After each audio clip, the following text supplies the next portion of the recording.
A controversial statement by a rising star in the Republican Party grabbed headlines this week. Florida Senator Marco Rubio, who is a practicing Catholic, tried to walk the line between science and faith-based creationism when asked how old the planet is.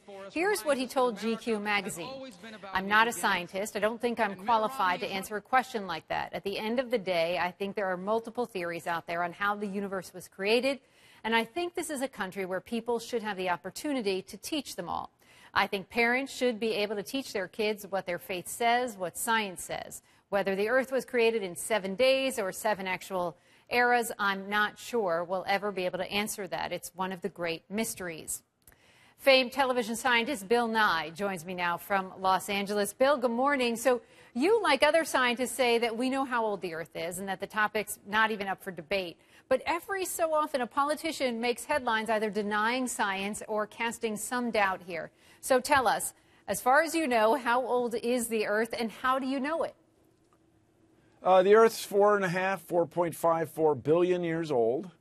So there are certain elements that are created, that were created in exploding stars, and especially the Big Bang.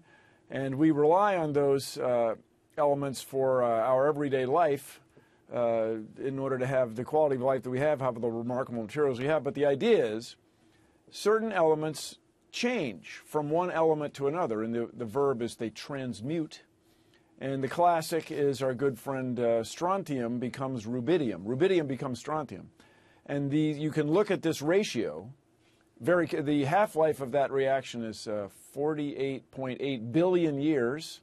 This is measured in laboratories. Sometimes the laboratories will observe something for 15 years to get it just exactly right. So then you work backwards to the age of the rocks. Now, let me just say about Mr. Rubio's comment. You know, you stop there about opposing theories, but he went on to claim that there's no connection between our scientific understanding of the age of the Earth and the economy.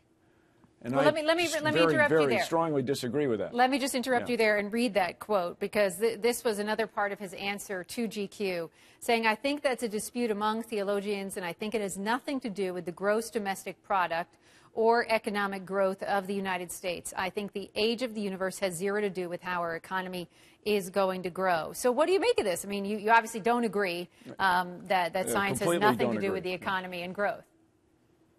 So the reason we have smartphones, the reason we have television, we're able to talk on opposite sides of the continent. The classic example for me is smoke detectors.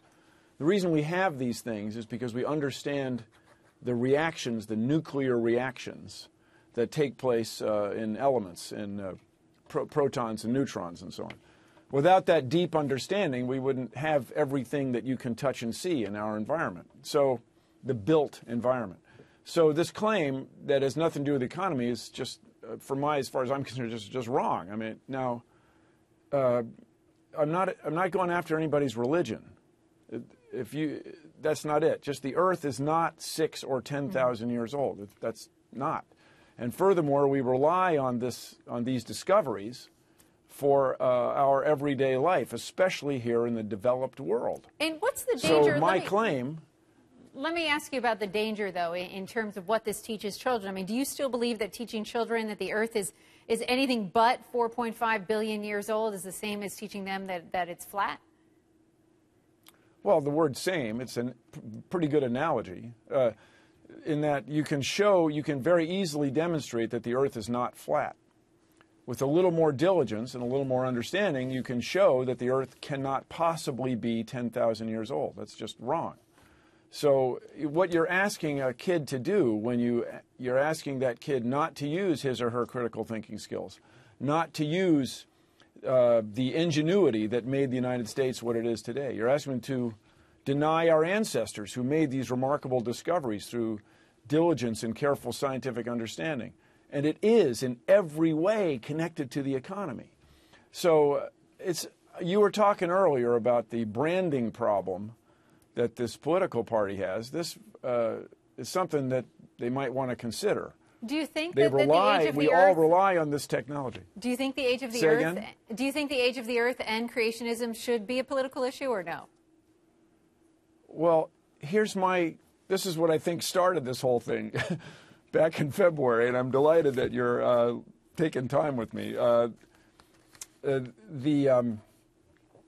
What makes it political is when you want to use tax dollars intended for science education to teach this obviously wrong idea and non-scientific idea. And so that's where everybody gets, that's where it becomes political. And if you recall, the judge in Dover, Pennsylvania, called it breathtaking inanity. Now, the word inane is not one we use too often, but it means roughly silly. It was so silly. The idea is so preposterous that the guy inhaled strongly. So, well, it does have a lot of people. It's a deep concern.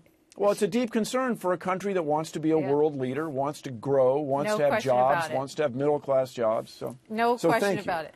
Thank you very much for weighing in. Appreciate that, Bill Nye.